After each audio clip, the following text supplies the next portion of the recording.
ఈరోజు 2.5 లక్షల కార్మికుల పైన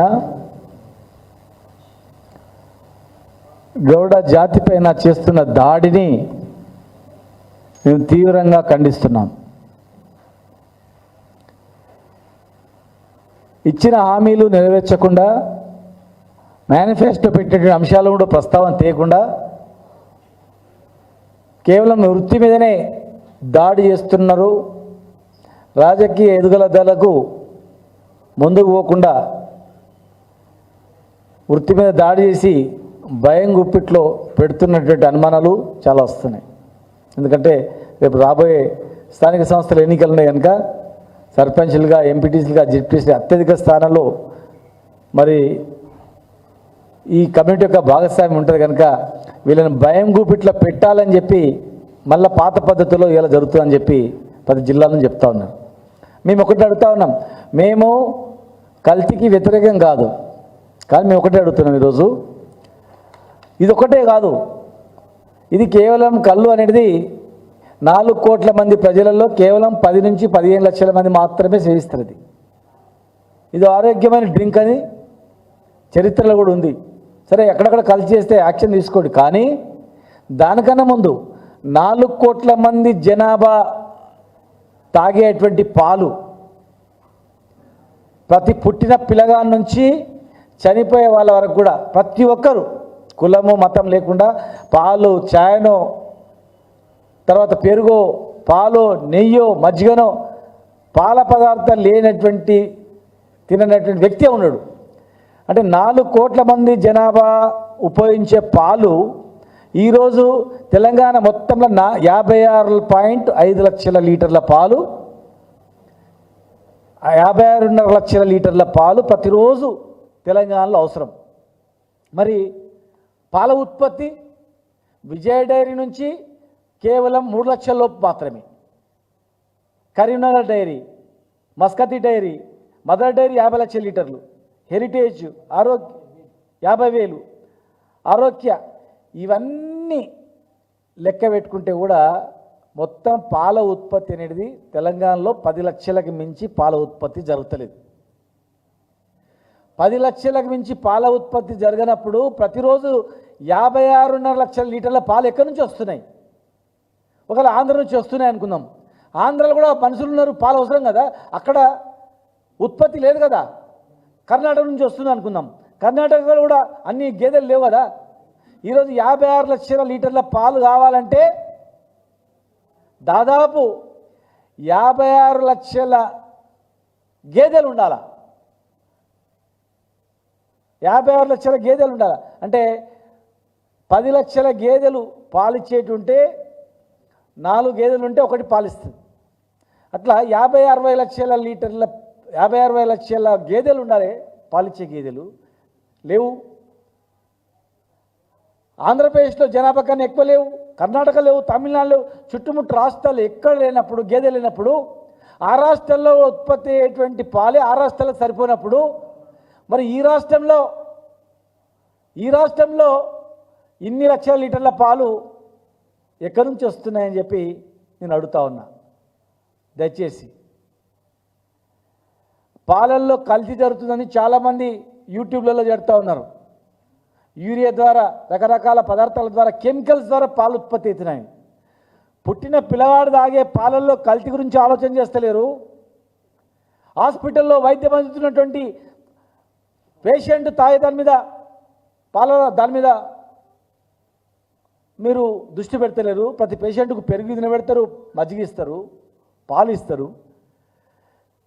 ఈరోజు క్యాన్సర్ పేషెంట్లు ఎందుకు ఎక్కువ అవుతున్నారు, రకరకాల జబ్బులు ఎందుకు వస్తున్నాయి, దాని మీద విశ్లేషిస్తలేరు. కేవలం కల్తీ ఆహారం వల్ల 4 కోట్ల మంది ప్రజలు ఏది ఉపయోగిస్తున్నారు దృష్టి పెట్టాలి. 4 కోట్ల మంది ప్రజలు పాలు ఉపయోగిస్తారు, 4 కోట్ల మంది ప్రజలు అన్నం తింటారు, రొట్టెలు తింటారు, కూరగాయలు తింటారు, కానీ ఏవి అన్నిటికన్నా పాలు మాత్రం ఖచ్చితంగా తింటారు. పాలలో జరుగుతున్న కల్తీ మీద దృష్టి పెట్టకుండా 4 కోట్ల మంది ప్రజలు తాగే పాలలో దృష్టి పెట్టకుండా కేవలం 20-30 లక్షల మంది తాగేటువంటి కళ్ళు మీదనే దృష్టి పెట్టి ఈ నార్కోటిక్ డ్రగ్స్ దాడులు చేస్తూ ఇలా వేధింపులు చేస్తున్నారంటే కేవలం 2-3% ప్రజలు సేవించే దాని మీద మీరు దృష్టి పెడుతుందంటే 100% తాగే పాల మీద దృష్టి పెడతారంటే ఇక్కడ వివక్ష అనేది కనపడతా ఉంది. ఇక్కడ వేధింపులు ఎందుకు అనేది కూడా ప్రజలకు అర్థమవుతూ ఉంది. మీడియా ద్వారా అక్కడక్కడ అసత్య ప్రచారాలు చేసి దాడులు చేయడం అనేది సమంజసం కాదు. మేము ఇచ్చిన హామీలు నెరవేర్చని మేము అడుగుతూ ఉన్నాం. దాన్ని దృష్టి మళ్లించడానికి ఈ గౌళ్ళు వీళ్ళు వాళ్ళ హామీలు అడగొద్దని చెప్పి మీరు మాట్లాడుతూ ఉన్నారు. మీరు ఎలక్షన్లప్పుడు ఏం చెప్పారు? 5 లక్షల ఎక్స్గ్రేషియా 10 లక్షలు ఇస్తామన్నారు. మరి 10 లక్షలు ఇచ్చారా? ఎలక్షన్ల కన్నా ముందు సర్వాయి పాపన్న పేరు జనగాం జిల్లాకు పెడతామన్నారు. ₹1 ఖర్చు కాంది పెట్టారా? వికలాంగులైనా కానీ 10 లక్షలు ఇస్తామన్నారు, ఇచ్చారా? వైన్ షాపులలో మేము 15% రిజర్వేషన్ ఇస్తే 20% రిజర్వేషన్ ఇస్తామని చెప్పారు. ఈ దేశంలో ఎవరు చేయనటువంటిది మేము చేసినాం. మరి 20% రిజర్వేషన్ మీరు ఇచ్చినారా? మేము 2 సంవత్సరాలు కష్టపడి సేఫ్టీ మోకులు తయారు చేపిస్తే పల్లె రవికుమార్ గారు కూడా చైర్మన్ ఉన్నారు. వారు 6 నిమిషాలు కష్టపడి సేఫ్టీ మోకులు తయారు చేపిస్తే మేము తయారు చేసిన సేఫ్టీ మోకులకు కాటమయ్య మోకులను పేరు పెట్టి మీరు అవే మోకులు ఇచ్చేసి మేము సేఫ్టీ మోకులు ఇచ్చినామని చెప్తున్నారు. అవి ఏ రోజు ప్రారంభమైనవి, ఏ సంవత్సరం తయారు చేయించినాము, ఎక్కడ సర్టిఫికేట్ తీసుకొచ్చినాము, ఏ ప్రభుత్వ హాయంలో జరిగిందనేది కనీసం చెప్పిర్రా? ఇచ్చేటప్పుడు ఎలక్షన్ కోడ్ ఉందని మేము ఇవ్వలేకపోయినాం. ఆఫ్టర్ ఎలక్షన్ తర్వాత మీరు పేరు మీద ఇచ్చారు. మేము ఇచ్చినామని చెప్తున్నారు. ఆ సేఫ్టీ మోకులు ఇచ్చే రోజు ముఖ్యమంత్రి గారు ఈ సంవత్సర కాలంలో, ఈ గవర్నమెంట్ వచ్చిన కాలంలో పాత బకాయిలు మేము ఒకటే రోజు 12 కోట్లు ఇచ్చినాం, మొత్తం క్లియర్ చేసినాం. ఈ సంవత్సర కాలంలో చనిపోయినటువంటి కార్మికులకు ఇచ్చేటువంటి 5.5 కోట్లు ఇదే రోజు విడుదల చేస్తామన్నారు. ఈ రోజుకి అవి 8 కోట్లైనవి. ₹1 విడుదల చేయలేదు. చెట్ల మీద నిలబెట్టి గంటలు నిలబెట్టి కింద నుంచి అపహాస్యం చేస్తూ మాట్లాడినరు. సెల్ఫ్ రెస్పెక్ట్ దెబ్బతినేటట్లు అయినా కూడా మేము మాట్లాడలేదు. సరే ఏమో చేస్తాడు గౌడ్లకని చేస్తారు కదా అని చెప్పేసి 5-10 సంవత్సరాల్లో మేము మూసేసిన దుకాణం, హైదరాబాద్లో మూసేసిన దుకాణాలు మేము తెరిపిస్తే ఇవాళ మీరు కాలు పెట్టగానే హైదరాబాద్ దుకాణాలన్నీ కూడా బంద్ చేసేసారు. చాలా దుకాణాలు బంద్ చేస్తూ ఉన్నారు.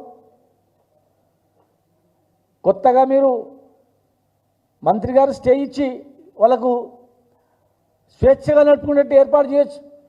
కానీ లైసెన్స్ లేదు బిడ్డ అని లొల్లి చేస్తే బంద్ చేస్తామని రీతిలో భయం చేతిలో పెట్టుకునేటట్లు వాళ్ళను హైదరాబాద్లోనే 70 మంది జైళ్ళకు పంపారు. వివిధ జిల్లాలో జైళ్ళకు పంపారు. దాదాపు 400-500 పైన కేసులేని క్రిమినల్ కేసులు పెట్టారు, జైళ్ళలో పెట్టారు. నార్కోటిక్ డ్రగ్స్ పేరు మీద ఇక్కడ కామారెడ్డిలో 3rd డిగ్రీ ఉపయోగించారు, నిజామాబాద్లో 3rd డిగ్రీ ఉపయోగించారు. మన సిద్దిపేటలో శాంపిల్ తీసుకుపోయి బిడ్డ మేము లోపలేసాలని భయపెట్టించారు. నాగర్కర్లో, మహబూబ్ నగర్లో ఒక వృత్తి మీద ఇంత దాడియా? ఏ పార్టీలో ఉన్నటువంటి గౌడ సోదరు ఆలోచన చేసుకోవాలి దయచేసి. ఈ జాతికి పుట్టిన బిడ్డలుగా ఇవాళ సంవత్సర కాలంలో ఈ జాతికి చేసింది ఏంది? మరి చేయాల్సిన బాధ్యత అందరిపైన మీ పైన ఉంది కదా, చేపియాల. మేము ఇన్ని జీవోలు ఇచ్చాం. సర్వాయి పాపన్న విగ్రహాన్ని ట్యాంక్ బండ్ మీద పెట్టాలని చెప్పి స్థలాన్ని కేటాయించినాం. 3 కోట్ల రూపాయల నిధులు బీసీ కార్పొరేషన్ నుంచి కేటాయించినాం. Birthday celebrations Sarvai Papanna, death సెలబ్రేషన్స్ని ప్రత్యేకమైన జీవో ఇచ్చినాం. పుట్టినరోజు సందర్భంగా ఒక ఆనవాయితీగా ప్రారంభించినాం. ప్రతి జిల్లాకు 10 లక్షల రూపాయలు చొప్పున కేటాయించినాం అందరు కలిపి. వర్ధంతి సభలు కూడా నిధులు కేటాయించినాం. నీరా పాలసీ తీసుకొచ్చినాం. దేశంలో ఎక్కడైనట్టు నీరా పాలసీ తెచ్చినాం. ఈ కులస్తులు అమ్మాల గీయాలంటని చెప్పేసి హైదరాబాద్లో నీరా కేంద్రాన్ని ఏర్పాటు చేసినాం. నందనంలో బిల్డింగ్ కంప్లీట్ అయింది, దాన్ని ప్రారంభిస్తలేదు. బై ప్రోడక్ట్స్ బెల్లము, తర్వాత తేనె వంటి తయారు చేయడానికి, చాక్లెట్లు తయారు చేయడానికి బై ప్రోడక్ట్స్కు అక్కడ యూనిట్ తయారు చేసినాం. మేము బిల్డింగ్ కట్టి అన్ని మిషన్స్ వచ్చినాయి, ప్రారంభిస్తలేరు. శ్రీగొండలో, చారుగొండలో సర్వేల్లో మెదక్ జిల్లాలో ప్రతి జిల్లా కేంద్రంలో హైదరాబాద్ నడిగొడ్డున 10-20 కోట్లతో నీరా కేంద్రాన్ని ఏర్పాటు చేస్తాం. ప్రతి జిల్లా కేంద్రంలో అలాంటి నీరా కేంద్రం ఏర్పాటు చేసి నీరా కార్పొరేషన్ కూడా ఏర్పాటు చేయాలని చెప్పి మేము అనుకున్నాం. అది ఎంత ఉందో అంతే ఉంది. ఆత్మగౌరవ భవనం సర్దార్ సర్వాయి పాపన్న పేరు మీద 500 కోట్ల విలువైన భూమి ఇచ్చినాం, 5 కోట్ల విడుదల చేసినాం. కాంట్రాక్టర్ తిరుగుతూ ఉన్నాడు, మరి అది ప్రారంభించాల్సిన అవసరం ఉంది. ఈ భారతదేశంలో ఎక్కడ లేనటువంటి జీవో ఇది వైన్ షాప్లో 15% రిజర్వేషన్. మేము 15% ఇస్తే కాంగ్రెస్ గవర్నమెంట్ 20% అన్నది. మేము అధికారంలోకి వస్తే మేము 30% అని కూడా అన్నాం. మిమ్మల్ని నమ్మి ఓటేశారు. మరి రేపు డిసెంబర్ వచ్చే డిసెంబర్లో ఈ నెక్స్ట్ డిసెంబర్లో మళ్ళీ పెంచేది ఉంటుంది కనుక మరి వీటితో పాటు బార్ షాప్లలో కూడా రిజర్వేషన్ ఇవ్వాలని చెప్పి ఉంది. మీరు ఫైల్ చూడండి, దాన్ని కూడా అమలు చేయాలి. ఈరోజు కల్తీ అన్నీ చాలా దానిలో అవుతున్నాయి. కల్తీ పాలు ఒక ఎగ్జాంపుల్గా చెప్పినాను, పాలలో కల్తీ అవుతుంది, తర్వాత మిరపపొడిలో కల్తీ అవుతుంది, పసుపులో మెటానిల్ ఎల్లో అని చెప్పి క్యాన్సర్ వచ్చేటువంటి కారకమైనటువంటి పదార్థాన్ని కలుపుతున్నారు. బియ్యం పిండిలో అది కలిపి మెటానిల్ ఎల్లో కలిపి పసుపు తయారు చేస్తూ ఉన్నారు. అల్లం వెల్లిపాయ తయారు చేస్తూ ఉన్నారు, అల్లం వెల్లిపాయ కెమికల్స్తో. ప్రజలకు ఆరోగ్యానికి ప్రాణహాని ముప్పై అయ్యేటువంటిది, క్యాన్సర్ వచ్చేటువంటిది అనేక పదార్థాలు కలిపి బజార్లో అమ్ముతున్నటువంటి వాళ్ళపైన, అనేక మత్తు పదార్థాలపైన ఈ నార్కోటిక్ డ్రగ్స్ కానీ ఫుడ్ అల్టరేషన్ డిపార్ట్మెంట్ కానీ కల్తీ నివారించే వాళ్ళు కానీ దృష్టి పెట్టకుండా 4 కోట్ల మంది జనాభా తినేటువంటివి తాగేటువంటి దాని మీద దృష్టి పెట్టకుండా ఇలా కేవలం 2% 3% తాగేటువంటి కళ్ళుపైనే దృష్టి పెట్టి వేధిస్తున్నారంటే మీ చిత్తశుద్ధి ఏంది అని అడుగుతా ఉన్నాం. గతంలో ఎందుకు హైదరాబాద్లో బంద్ చేసిరో మాకు తెలుసు. హైదరాబాద్లో రాజకీయం ఎదుగొద్దని. తెలంగాణ మొత్తంలో ఎందుకు నియంత్రించారో మాకు తెలుసు. రాజకీయంగా వీళ్ళు అభివృద్ధి చెందొద్దని చెప్పేసి మేము అడుగుతా ఉన్నాం. ఇలా ఈ జాతులు మీకు ఓటేసి గెలిపించారు. 2 లక్షల రూపాయలు మా యాదవ్ సోదరులకు డైరెక్ట్గా బ్యాంక్ అకౌంట్లో వేస్తాం, గొర్రెలు మీరు తెచ్చుకోవచ్చు అంటే యాదవులు నమ్మిండ్రు. మా ముద్రాజ్ సోదరులు, మా గంగపుత్రులు మీకు వాళ్ళకన్నా ఎక్కువ లూనాలు ఇస్తాం, బండ్లు ఇస్తాం, ప్లస్ ముద్రాజ్లను బీసీఏలో చేస్తాం, బీసీఏ గ్రూప్లో మారుస్తాం అని అనేక హామీలు ఇస్తేసారు. ఇట్లా చిన్న చిన్న వృత్తి కులాలన్నీ కూడా మిమ్మల్ని నమ్ముకుని ఓట్లు వేసినాయి. కనుక సంవత్సరం అయినా కూడా ఈ హామీలు నెరవేర్చకుండా గౌడ జాతి పైన ఎందుకు కచ్చ కట్టారు? గౌడ జాతి మీద ఎందుకు కచ్చ కట్టి జైలు పెడతామని వేధిస్తూ ఉన్నారు? అమృతాన్ని తయారు చేసినటువంటి వీళ్ళు, అమృతాన్ని దేవతలకు ఇచ్చినటువంటి వృత్తిని ఒక కల్తీ పదార్థంగా ఎందుకు చూపిస్తున్నారని అడుగుతా ఉన్నాను. మా వాళ్ళని ఎందుకు వేధిస్తారని అడుగుతా ఉన్నాను. మా ఈ వృత్తికి సంబంధించిన నాయకులను కానీ, ఈ వృత్తిదారులను కానీ, కార్మికులను కానీ ఎందుకు భయపెడతారని అడుగుతా ఉన్నాను. మామూళ్ళ పేరు మీద భయపెడుతూ, కల్తీ పేరు మీద భయపెడుతూ, గ్రామాల్లో భయభ్రాంతులు గురి చేస్తూ, పోలీస్ డిపార్ట్మెంటు, నార్కోటిక్ డిపార్ట్మెంట్ అనేక డిపార్ట్మెంట్కి వచ్చి మీద పడి అందరినీ ఊర్లో పెట్టిపోయేటట్లు చేస్తూ ఉన్నారు. మీరు కల్తీకి మేము వ్యతిరేకం కాదు, ఖచ్చితంగా కల్తీ ఉండొద్దని మేము 1,30,00,000 చెట్లు పెట్టించినాం. భవిష్యత్తులో ఇంకా అనేక రకాల చెట్లు మేము పెట్టిస్తాం. కల్తీ లేకుండా ఉండడానికి ఖచ్చితంగా మేము చేస్తాం. కానీ ఈ వృత్తిని ఈ కులస్తులపైన 3rd డిగ్రీ పెట్టి, క్రిమినల్ కేసులు పెట్టి, ఊర్లలో తిరగనీయకుండా బైండోర్లు పెట్టి ఓ సంఘాతి విద్రోశక్తులుగా చిత్రీకరించి చేస్తే మాత్రం ఖచ్చితంగా మేము ఊరుకోం. మీరు ఈ జాతి పైన వివక్ష చూపుతూ ఇదే విధంగా దాడులు కొనసాగితే ఖచ్చితంగా ఒకరోజు పెద్ద నిర్ణయం తీసుకుంటాం.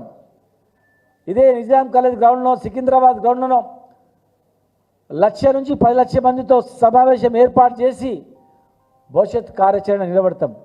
మేము ఈరోజు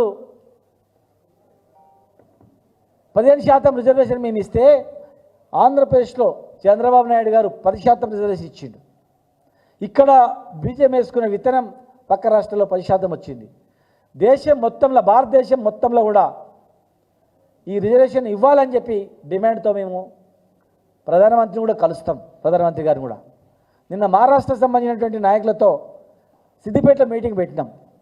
మహారాష్ట్రలో కూడా 99% మొత్తం వైన్ షాపులు కానీ ఇవన్నీ కూడా గౌడ్లకే కళాలకి ఇవ్వడం జరిగింది అక్కడ. కనుక ఈరోజు వేధింపులు మానుకొని చేయాలి. 100% తాగే పాలల్లో కల్తీ జరుగుతుంది. ప్రతిరోజు 56.5 లక్షల లీటర్లు ఖర్చు అవుతున్నాయి. పుట్టిన పిల్లగాల నుంచి చనిపోయే వరకు కూడా ఈ పాలు తాగుతూ ఉన్నారు. కానీ తెలంగాణలో ఉత్పత్తి అయ్యేది 12 లక్షల పాలు మాత్రమే. విజయ డైరీ 3 లక్షలు కలుపుకొని, మరి ఏ రాష్ట్రంలో సరిపోయేటువంటి అక్కడ గేదెలు లేవు, జనాభా కన్నా తక్కువనే ఉన్నాయి. మరి ఇతర రాష్ట్రాల నుంచి పాలు రావడానికి అవకాశం లేదు. రోజుకు 12 లక్షల ఉత్పత్తి అయితే పాలు 56 లక్షల పాలు ఎక్కడి నుంచి వస్తున్నాయి అంటే దాదాపు 40 లక్షల పాలు ఎక్కడి నుంచి వస్తూ ఉన్నాయి. ఖచ్చితంగా అవన్నీ కూడా కల్తే. 100% తాగే పాలల్లో జరుగుతున్న కల్తీని వదిలిపెట్టి 2-3% తాగే కళ్ళు పైన మీరు దృష్టి పెట్టి వేధించి బంద్ చేయాలని ప్రయత్నం చేస్తూ ఉన్నారు. వృత్తిపైన దాడి చేయాలని ప్రయత్నిస్తూ ఉన్నారు. ఇచ్చిన హామీలు నెరవేర్చకుండా ఇలా వీళ్ళని గిప్పుట్టే పెట్టుకోవాలని ప్రయత్నం చేస్తూ ఉన్నారు. మేము ఈ వేదిక ద్వారా ఇచ్చిన హామీలన్నీ నెరవేర్చాలి. యాదవులకు 2 లక్షల అకౌంట్లు వేయాలి, ముద్రాజకి వేయాలి, ఈ బీసీ కులాలకు ఇచ్చేటవి అన్నీ వేయాలి. ఖచ్చితంగా రేపు జనాభా లెక్కలో తేలిన తర్వాత జనాభా ప్రాతిపదిక మీద ఎంత తేలితే అంత స్థానిక సంస్థలలో కూడా రిజర్వేషన్ ఇవ్వాలి. ఇలా రైతు దినోత్సవం కనుక దేశానికి అన్నం పెట్టిన రైతులు, మరి గ్రామీణ ప్రాంతాల్లో ప్రతి ఒక్కరికి ఆదర్శంగా నిలిచినటువంటి రైతులు, అన్ని కులాలను కడుపులో పెట్టుకొని కాపాడినటువంటి రైతులు, మరి రైతు దినోత్సవం సందర్భంగా రైతులు ఇచ్చిన హామీలు కూడా అన్ని నెరవేరాలని గౌడ్ల జోలికి వస్తే ఖచ్చితంగా ఖబర్దార్ హెచ్చరిస్తూ ఉన్నాం. 1,00,000 మందితో సమావేశం తొందరలో ఏర్పాటు చేసి భవిష్యత్ కార్యాచరణ ప్రకటిస్తాం.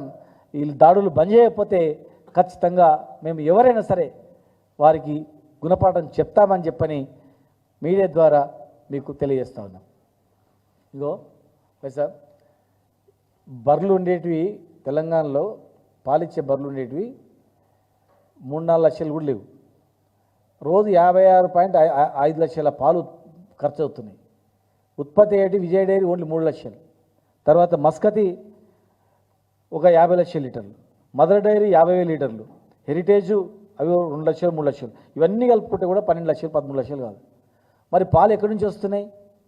ఆంధ్రప్రదేశ్లో కూడా జనాభా ఉంది, 6-7 కోట్ల జనాభా. వాళ్ళకే పాలు సరిపోవు. అక్కడ కర్ణాటకలో, తమిళనాడులో, మహారాష్ట్రలో, కేరళలో వాళ్ళ పాలే వాళ్ళ సరిపోవు. ఇవాళ 56 లక్షలు ఎక్కడ వస్తున్నాయంటే యూరియాతోనా కెమికల్స్తోనా రకరకాల పదార్థాలతో పాలు తయారు చేస్తూ ఉన్నారు, తయారు చేసి చేస్తున్నారు. ఈ క్యాన్సర్ కానీ కిడ్నీ ప్రాబ్లమ్స్ కానీ ఎందుకు వస్తున్నాయి అంటే కేవలం మనకు తెలియకుండా మనం తాగుతున్నాం. పుట్టినప్పటి నుంచి ఉదయం లేచినప్పటి నుంచి పండుకునే వరకు పాలు తాగుతాము, పెరుగు తింటాము, మజ్జిగ తాగుతాము, నెయ్యి వేసుకుంటాము, ప్రతి ఒక్కరు తింటాం. దీనిలో చాలా కల్తీ ఉంది. కల్తీ డిపార్ట్మెంట్ కానీ ఇవన్నీ కూడా నార్కటిక్ డిపార్ట్మెంట్ కానీ దీని మీద దృష్టి పెట్టకుండా 2% 3% కూడా తాగరు కళ్ళు. వీరు విస్కిలు తాగుతారంతా. 2-3% తాగే వాళ్ళ మీద ఇప్పటి వరకు కూడా 300 మంది, దాదాపు 200 మంది 300 మందిని జైల్లో పెట్టారు. హైదరాబాద్లో జరిగినాయి, నిజామాబాద్లో జరిగినాయి, సిద్దిపేటలో మొన్న జరిగినాయి, వరంగల్లో జరిగినాయి, మహబూబ్నగర్లో జరిగినాయి, రంగారెడ్డి జిల్లాలో జరిగినాయి, వికారాబాద్లో జరిగినాయి. దాడులు, కల్తీ పెరిగిన దాడులు చేసి జైల్లో పెడుతున్నారు. ఊర్లలోకి పారిపోయేటట్లు చేస్తున్నారు, బైండ్ ఓవర్లు చేస్తున్నారు. మేము కల్తీకి వ్యతిరేకం కాదు, కానీ 2-3% దాగే కల్తీలలో మేము కల్తీకి వ్యతిరేకం కాదు, కల్తీ నివారణకు వ్యతిరేకం కాదు. మేము కల్తీ నివారించడంలో మేము వ్యతిరేకం కాదు, ఖచ్చితంగా నివారించాలా. దాన్ని నివారించడానికి మేము 1.5 కోటి చెట్లు పెట్టినాం, బ్రహ్మాండమైన పాలసీ తీసుకొచ్చినాం. కానీ 100% ప్రతి మనిషి తాగే కల్తీ తాగే పాల మీద కానీ, బియ్యం ఉప్పు మీద కానీ, పప్పు మీద కానీ, తర్వాత మిరపపొడిలో కలుపుతున్నారు, బియ్యం పిండిలో మెటానిల్లో కానీ కలుపుతున్నారు. దానివల్ల క్యాన్సర్ వస్తుంది 5 సార్లు తింటుంది. అలాంటి వాళ్ళని వదిలిపెట్టి కేవలం ఈ జాతి మీద దాడి చేస్తున్నారు, ఇచ్చిన హామీలు నెరవేర్చకుండా చేస్తున్నారు. కనుక దయచేసి మరి దీన్ని మీరు మా జాతిపైన జరుగుతున్న దాడిని పూర్తిగా ఖండిస్తూ ఉన్నాం. త్వరలోనే సభ ఏర్పాటు చేస్తాం, గ్యారెంటీ ముందుకు తీసుకెళ్తాం. ఇచ్చిన హామీలు నెరవేర్చాలి. 100% ఇచ్చిన హామీలన్నీ నెరవేరిస్తే మాకు కూడా సంతోషమే. హామీలు నెరవేర్చకుండా ఉల్టా ఇట్లా దాడులు చేస్తే మాత్రం సహించాం. దానికి భారతదేశ ప్రభుత్వాన్ని కూడా మేము తెలియజేస్తాం. తెలంగాణ తరహాలో ఈ వాళ్లకు వృత్తి ఈ దారులకు వైన్ షాప్లలో కూడా దేశవ్యాప్తంగా కూడా రిజర్వేషన్ ఇవ్వాలని చెప్పి డిమాండ్ చేస్తూ ఉన్నాం. త్వరలోనే ఢిల్లీకి కూడా వెళ్తాం. అక్కడ కూడా వెళ్ళి మరి పార్లమెంట్లో ఈ వివిధ రాష్ట్రాల్లో ఉన్నటువంటి వాళ్ళకు పార్లమెంట్ సభ్యులకు ఇచ్చి కూడా చేస్తాం.